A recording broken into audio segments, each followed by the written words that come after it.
오늘 이 본문의 말씀을 중심으로 다르게 살라라는 제목으로 함께 말씀을 나누도록 하겠습니다. 요즘 다르게 사는 게 점점 중요하다고 생각을 하고 많은 사람들이 다르게 살자라고 얘기를 하고 또 심지어는 많은 기업들도 이 다르게 기업을 경영하고 다르게 세상을 보는 것에 집중을 하고 있습니다. 그래서 기업 구호 중에 이런 게 있죠. Think different. 어디서 많이 보시지 않았습니까? 어디서 얘기하는 거죠? Think different. 그러면 애플.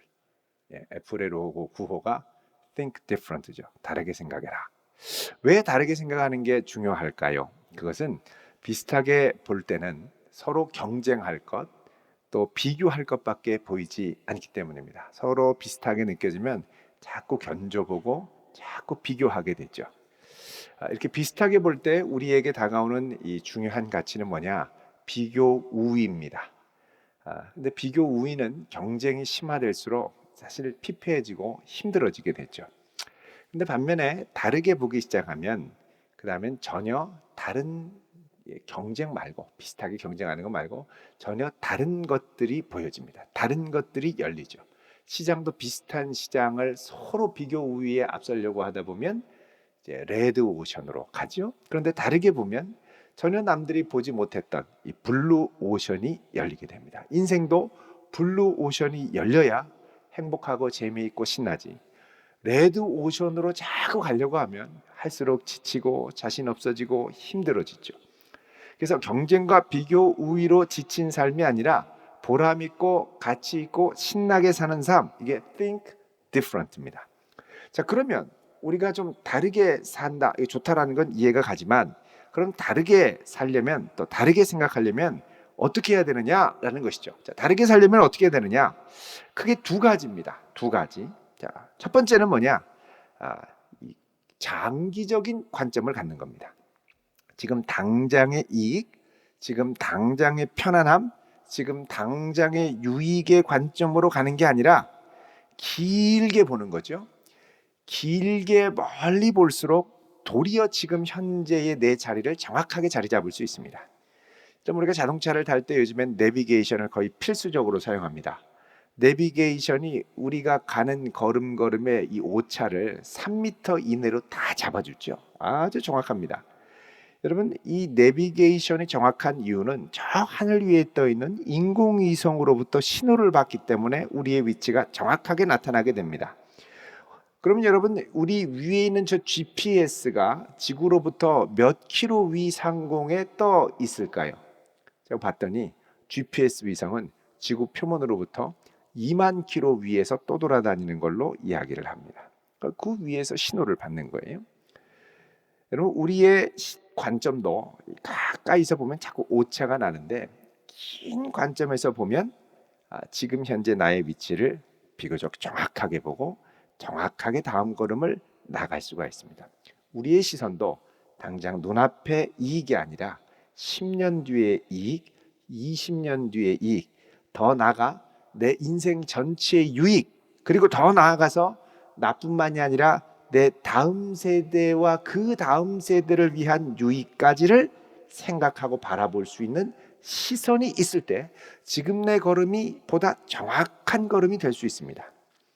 자, 오늘 본문을 우리가 읽어보면 다 사람들의 이름이기 때문에 사실 이 지루하고 어려운 이름을 여러분들이 정확하게 읽는 것을 보고 저는 상당히 놀랐습니다. 상당히 헷갈릴 수 있는데 다 이게 정확하게 잘 이야기를 하셨어요.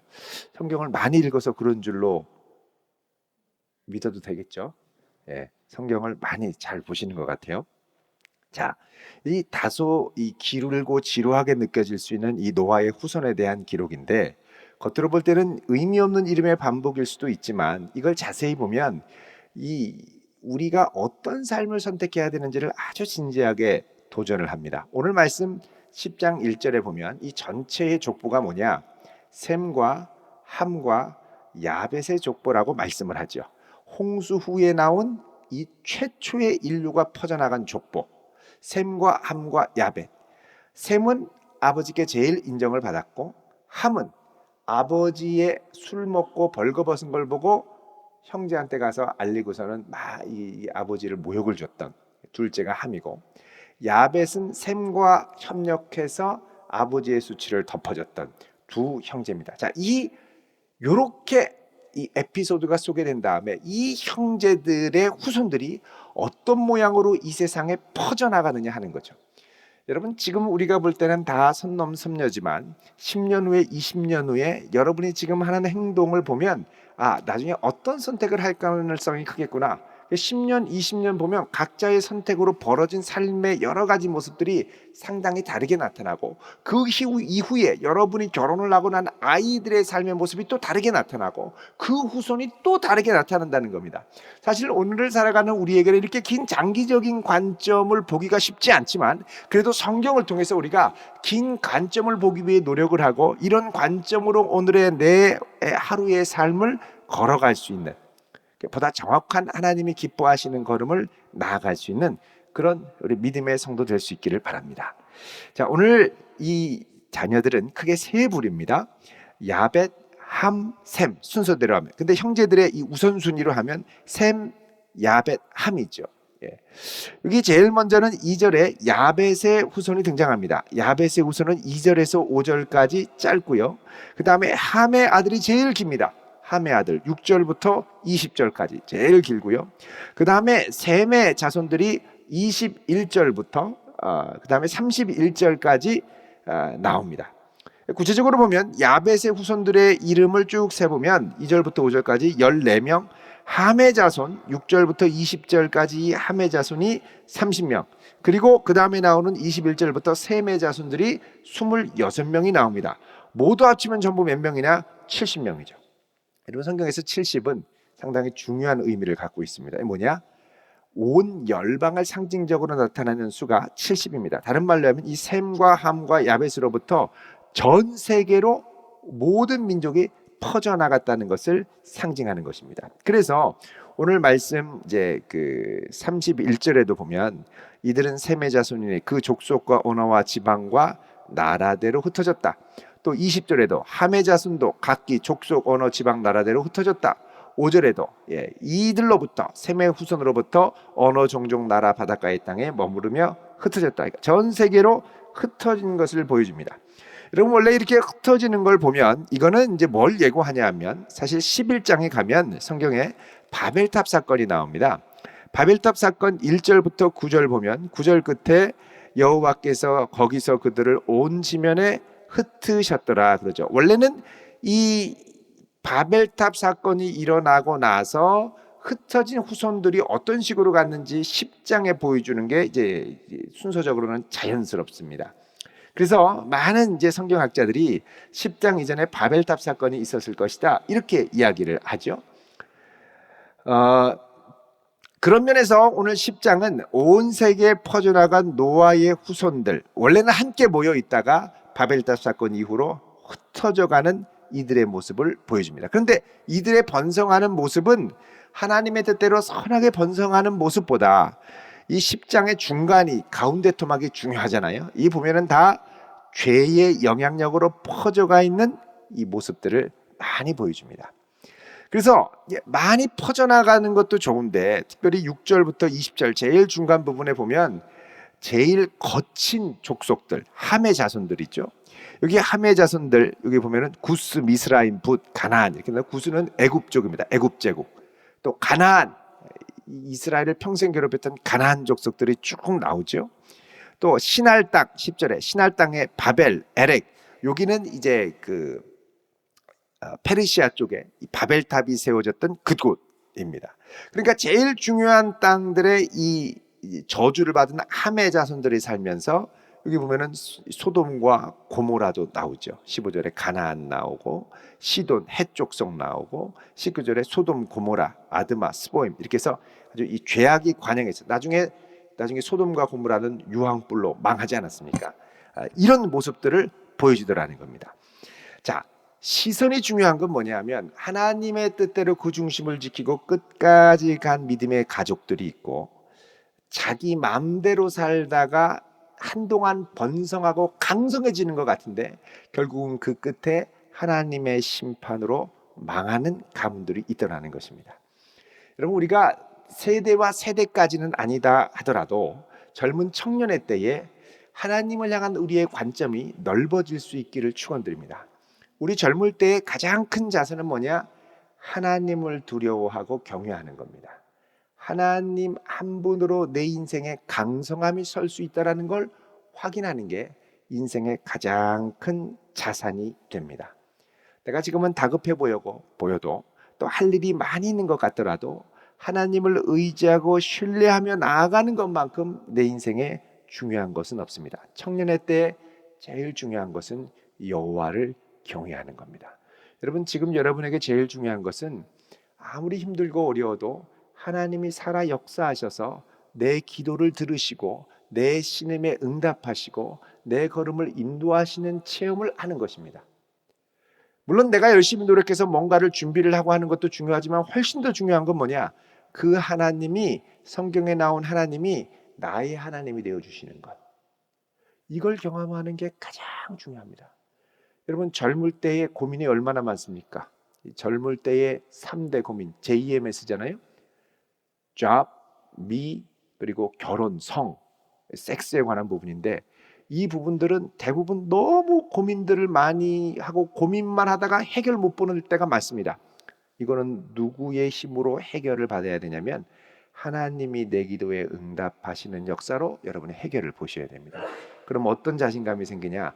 아, 내가 애쓰고 수고하는 기 이전에 하나님이 내 인생을 붙들어 주시고 인도해 주셔야 내 인생이 펴지는 거구나. 그거를 경험하셔야 돼요. 하나님을 나의 자신감으로 삼는 역사가 우리 모두에게 있을 수 있기를 바랍니다. 그래서 젊을 때는 하나님을 위해 내 시간과 마음과 중심을 드리는 것을 아까워하지 않아야 됩니다. 주님을 위해 기쁘게 드릴 수 있는 연습. 근데 갈수록 우리는 하나님을 향하여 드리는 내 시간을 아까워하고 인색하죠. 예전 같으면 우리 금요일 저녁, 토요일 이럴 때는 교회에서 리더 훈련도 하고 모임도 하고 많이 있었습니다. 근데 지금은 주일 외에 다른 날을 뭘 이렇게 좀 같이 훈련을 받고 기도회를 하고 하는 거에 대해서 상당히 두려움과 또 안타까움들이 많습니다. 그 시간에 내가 할 게 얼마나 많은데 이런 마음들이죠. 여러분 그런 마음이 물론 되게 아깝고 할 게 많긴 한데 이거를 먼저 우선순위를 주의 나라와 의로 떼면 나머지를 정리하고 해결되는 역사도 맛봐야 됩니다. 그러니까는 주님의 나라를 위해 먼저 드리고 나머지가 해결되는 이 경험과 확신을 갖고 가야죠. 안 그러면 주일 예배 드릴 시간도 없습니다. 나중에 너무 할 게 많은 거죠. 근데 여러분 할 게 많은 게 열매가 있어야 되는데 열심히 하지만 열매 없이 끝나는 경우도 많습니다. 중요한 건 뭐냐?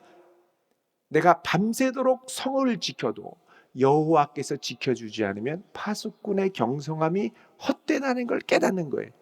하나님이 내 걸음을 붙드시고 인도해 주실 때 내 인생이 열린다라는 것을 확신하고 그 하나님께 내 인생을 맡기고 걸 수 있기를 축원드립니다.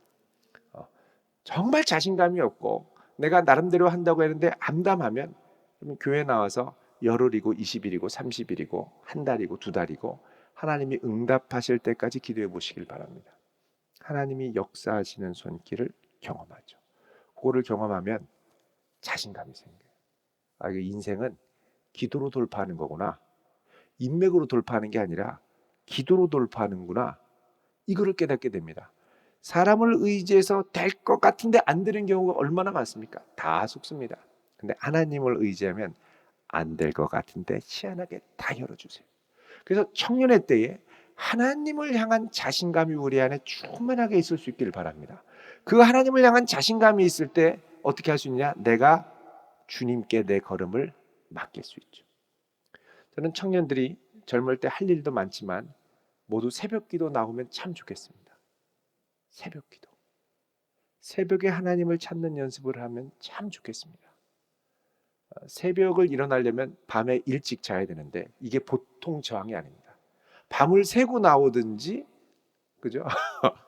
이게 안 돼요. 저도 새벽 기도 나오려고 아침에 저 앞에 이마트 가면 밤 3시에 청년들이 얼마나 많은지 몰라요. 바글바글. 예. 가서 한마디 하고 싶습니다. 얘들아 새벽기도 갈래? 뭐, 예, 한마디 하고 싶은데 예. 여러분 이걸 하려면 밤에 내가 모든 우선순위를 죽이고 자야 되거든요. 포기하는 연습 그리고 깨는 연습. 이게 뭐냐? 자기 절제와 조절 능력이죠. 그러니까 새벽 기도만 잘해도 삶의 많은 부분들의 우선순위들이 상당히 잘 서게 되고 자기를 통제할 수 있는 역량이 상당히 커지게 됩니다. 되게 중요합니다. 저는 여러분이 평생 새벽에 나와 새벽을 깨우며 하나님을 경외하며 예배하는 청년들이 되길 바랍니다. 결혼해서도 변함없이 하나님을 사랑하고 신뢰하는 청년들이 될 수 있길 바랍니다. 이걸 계속 하나님을 향해 끝까지 그분을 의지하는 것. 어떨 때는 의지했다 말았다. 의지했다 말았다. 그러지 마시고 여러분 끝까지 그분을 의지할 수 있기를 바랍니다. 그리고 또 하나는 이 하나님을 의지하고 기도하는 게 즐거워야 돼요. 기도 응답받는 재미가 있어야 됩니다. 하나님 이것도 응답하시네. 이것도 역사하시네. 그러니까 하나님을 중심으로 내 인생을 재편하는 게 얼마나 복되다라는 걸 장기적인 스펙트럼에서 봐야 되는 거예요. 이걸 장기적인 스펙트럼에서 이게 보여야 지금 내가 이 걸음을 뗄 수가 있거든요. 근데 그게 안 보이고 불안하면 내가 붙들고 안달복달합니다. 하나님이 우리 인생을 붙들어 주실 수 있길 축원드립니다. 여러분 이따가 이 셀 나눔 때 한번 생각해 나눠보세요. 내 인생을 지금 누가 붙들고 있는지, 정말 하나님이 붙들고 있는지, 내가 다 붙들고 있는지 솔직히 나눠보십시오. 내가 다 붙들고 있으면 왜 다 붙드는지, 왜 내가 다 붙드니, 왜 다 붙드냐면요, 하나님 맡기기엔 너무 불안해서 그래요. 내가 붙들어야 안심이 되거든요. 그게 무엇인지를 한번 고민을 해볼 수 있어야 됩니다. 자, 두 번째로, 첫 번째는 뭐라고 그랬습니까? 장기적인 관점, 세대와 세대를 넘어서 이렇게 하나님을 경외하는 마음으로 세대와 세대를 넘어서 어떤 은혜를 주실지, 여러분 세대와 세대를 넘어서 이렇게 넘어갔는데 2절에 야벳의 아들들은 이 5절밖에 안 되는데 이 친구들이 나중에 다 어디로 가냐면 유럽으로 넘어갑니다. 그래서 이게 나라대로 바닷가의 땅에 머물렀다고 그랬죠. 이탈리아 반도와 유럽 지중해 쪽으로 해서 쫙 퍼져 들어가고 이게 얼마 지나지 않아서 게르만 민족이 되고 로마가 세워지고 어마어마한 문명을 서구 사회에 일으키게 되죠. 함의 아들은 하나님을 경외하는 것 없이 하여간 힘을 많이 썼습니다. 여기 용감한 사냥꾼 9절에 여호와 앞에 용감한 사냥꾼, 8절에 니므롯 세상의 첫 용사, 얼마나 힘이 세고 아주 잘 싸웠는지요. 그러니까 이 가나안은 주로 싸우고 치고받는 걸로 명성을 떨쳤습니다. 근데 나중에 가나안 다 망하죠. 누구에 의해서? 셈의 자손에 의해서 가나안 땅에서 멸망을 당합니다. 셈은 하나님을 경외하는 자녀들이었습니다. 그래서 하나님을 경외하는 자녀로 이곳에서 뿌리를 내리고 하나님께 영광을 돌리는 자녀로 자리를 찾게 됐죠. 자, 그런데 이 땅을 살아가면서 이제 중요한 첫 번째는 뭐냐? 긴 관점, 장기적이고 넓은 관점으로 보자고 했는데, 두 번째는 우리가 이 다르게 생각하고 다르게 보려면 이렇게 보는 관점에서 이게 세상의 관점이 아니라 하나님의 시선으로 볼 수 있는 이 시선이 필요합니다. 여러분 제가 방금 전에 말씀드린 이 함의 족속이 6절부터 20절까지 얼마나 강성하고 세상적인 관점에서는 한동안 성공가도를 달렸는지 모릅니다.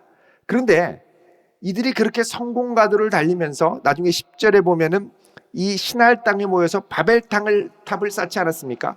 여기에 어마어마한 인적인 물적인 자원들이 들어가다가 결국은 어떻게 되느냐? 하나님이 흩으셔서 그 전 세계에 있는 사람들이 다 모여서 이 쌓던 게 결국 다 뿔뿔이 흩어지게 됩니다. 그리고 나중에 소돔과 고모라에 가면 외모지상주의, 성적 탐닉, 동성애 막 탐닉, 우상숭배, 이래서 나중에 심판을 받게 되죠. 이렇게 볼 때 함은 힘, 부, 물질, 우상숭배, 성적 쾌락, 세상에서 즐길 수 있는 것들을 다 즐기고 갔지만 믿음의 유산이 다음 세대로 전수가 안 됐습니다. 함도 노아의 믿음을 받은 자녀였는데 결국은 가난으로 빠져들게 되고 가난의 우상들에 푹 빠져서 신앙이 전수가 되지 않고 끝나게 된 거예요. 자, 그런데 이제 셈의 자손이 나중에 하나님께 쓰임을 받는데, 셈의 자손을 말할 때 25절에 특이한 표현이 있습니다. 10장 25절에 에벨은 두 아들을 낳고 하나의 이름을 벨렉이라고 했는데 그때 세상이 나뉘었고 벨렉의 아우의 이름은 욕단이다 이럽니다. 벨렉 25절 1에 나나주가 있습니다. 1 벨렉 하면 뭐로 되어 있습니까? 나눔 이렇게 되어 있죠. 나눔. 이 나눔이라는 건 뭐냐? 세상이 나뉘어졌다는 겁니다. 언제? 바벨탑 사건으로 인해 세상이 나누어졌다는 겁니다. 사실 그 당시에 세상을 나뉘게 하는 주도적인 역할을 했던 건 신할 땅에 살았던 니므롯 족속들입니다. 그럼에도 불구하고 이 세상이 나님을 하나님의 역사로 받아들이고 기억한 것은 셈과 함의 자손이 함과 야벳의 자손이 아니고 셈의 자손에서 그렇게 받아들였던 거죠. 그러니까는 하나님을 경외하는 중심이 제일 강렬하게 있었던 후손들이 어디냐? 셈의 후손이라는 겁니다. 이 세상이 나뉘어진 하나님의 역사, 이 경외하는 마음과 이름을 통해서 우리가 알 수 있는데, 이걸 통해서 나중에 누가 오느냐? 이 셈의 후손을 통해서 믿음의 조상 아브라함이 11장 끝부분에 등장을 합니다.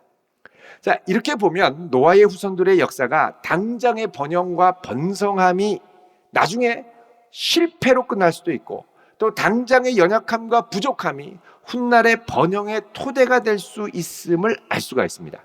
중요한 것은 이 세상을 힘 있는 자의 관점이 아니라 세상을 경영하시는 하나님의 관점으로 바라보는 겁니다. 여러분, 하나님이 내 인생을 주관하심을 믿으십니까? 분명히 확신할 수 있기를 바랍니다. 이게 흐려지면 다 놓치게 됩니다. 하나님이 분명히 내 인생을 인도하시고 보호하신다는 것을 신뢰하면서 가야 됩니다. 많은 경우 우리는 이 세상의 시스템 안에서 비교 우위에 앞서지 못할 때 하나님께 실망합니다. 그리고 다른 사람들이 비교 우위에서 밀려난 우리들을 비교할 때 그 말로 우리가 상처를 받을 때가 많습니다. 그러면 다시 하나님께 나가냐? 아닙니다. 그 체계 안에서 피할 수 있는 다른 것들로 도망갑니다. 물질적인 쾌락, 물질적인 안위, 이런 걸로 도망가는 거예요. 그러다 보니까 우리 삶의 최종 목적이 하나님의 영광을 위해서 가는 게 아니라 그 세상에서 비교하는 그 시스템 안에서 안주하고 서게 되는 거예요. 미국의 보스턴 대학의 사회학자인 줄리엇 쇼어라고 하는 분이 있습니다. 이분이 연구를 했는데 1990년대에 태어난 이 자녀들, 믿음의 자녀들입니다. 비교해 봤더니 1990년대 평균적으로 교회 가는 시간의 2배, 그리고 밖에서 친구들과 노는 시간의 5배를 쇼핑하는 것으로 드러났습니다. 인터넷 쇼핑, 홈쇼핑, 중고장터 쇼핑. 이 쇼핑에 몰두했던 자녀들의 내면에는 아주 나름대로의 신념과 가치관의 변화가 일어나는데, 그건 뭐냐면 절반 이상이 내가 나중에 성인이 되면 돈이 많을수록 행복할 거야 라고 믿는다는 겁니다. 자, 그러면서 이들이 대학생이 됐을 때 나타나는 현상이 있는데, 그건 뭐냐면 이들의 성품 가운데 공감 능력이 현저하게 떨어진다는 거예요. 내 입장만 생각하지 다른 사람들, 연약한 사람들, 긍휼한 마음을 품어야 될 사람들한테 그 마음을 나누고 나눠주는 것에 엄청나게 인색한 겁니다. 그리고 그 사람을 위해서 내가 절대 자발적으로 나서지를 않아요.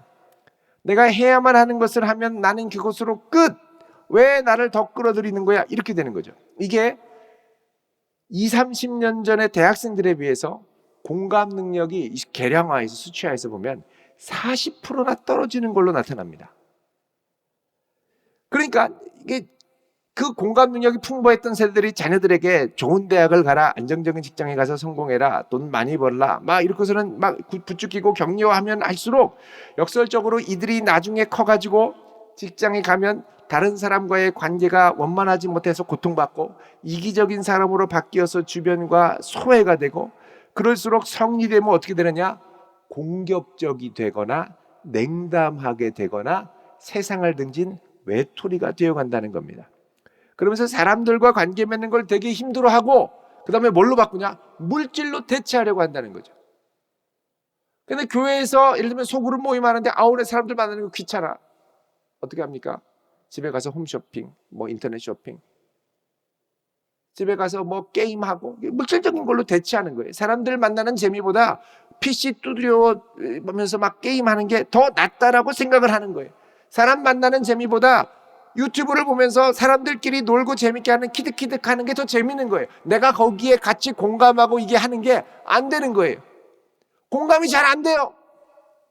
유튜브만 공감이 잘 됩니다. 왜 그럴까요? 거기는 자극적으로 일부러 공감을 자아내려고 오버하는 경향이 있기 때문에. 그러니까 사소한 거에 공감이 안 되고 작은 거라도 이해가 안 되고 자꾸 이렇게 하는 거예요. 그거를 물질로 대체하려고 한다는 겁니다. 여러분, 많은 것을 소유하라고 하는 이 시대의 풍조는 함의 자녀의 길로 초대하는 것과 같습니다. 이런 길을 가다 보면 당장에는 좋은데 갈수록 힘들어지는 거예요. 이런 시대에 필요한 건 여러분 많이 소유하는 게 아니라 전능하신 하나님과 연결이 되어 그분을 나의 자신감으로 삼고 그분을 신뢰하고 그분의 응답을 경험하는 겁니다. 청년들 중에 의외로 많은 청년들이 기도 자체를 믿지 못합니다. 기도에 회의가 있어요. 기도하자 그러면 기도해서 뭐해? 이런 생각을 하는 거예요. 여러분, 우리의 기도가 약해지면 다 무너집니다. 아무리 어려워도 기도로 내 인생을 돌파하고 내 기도에 응답하시는 하나님을 반드시 만날 수 있기를 축원드립니다. 하나님의 응답하시는 걸 경험해야 그 다음에 내 인생의 모든 걸 그분께 맡기는데, 내가 기도해도 하나님이 응답하지 않는 것 같고 응답하시지 않을지도 모르겠고 막 이러면 기도 자체가 흔들리는 거예요. 그러면 내 인생의 믿음의 기초 자체가 흔들리는 거죠. 그리고 기도로 안 되니까 어떡합니까? 세상적인 방법으로, 세상적인 소유로 자꾸 그러는 거예요. 공동체 필요 없습니다. 우리는 믿음으로 부름받은 사람들이고, 이 믿음은 세상 그 무엇과도 비교할 수 없는 아주 소중한 것들이 들어있습니다. 청년의 때 예수에 푹 빠질 수 있기를 바랍니다. 예수에 빠질 때 주시는 기쁨과 감사와 감격과 거룩의 능력으로 평생 살아가며 세상의 풍조를 이기며 나아가는 자산이 될 수 있기를 바랍니다. 정말 가치 있는 것이고 영혼까지 이어지는 일입니다. 갈수록 공감 지능이 결여되는 이 시대에 믿음의 조상 셈이 갔던 이 길, 길게 보고 하나님의 관점으로 이 세상을 바라보며 그분을 신뢰했던 그 길을 통해 우리의 인생을 아름답게 개척해 갈 수 있기를 주님의 이름으로 축원드립니다. 기도하겠습니다. 거룩하신 아버지 하나님, 저희들의 걸음 가운데 함께 하시고 내 인생을 붙드시는 여호와 하나님을 깊이 신뢰하며 만나며 경험할 수 있는 그런 저희들이 되게 하여 주시옵소서. 예수님의 이름으로 기도드리옵나이다. 아멘.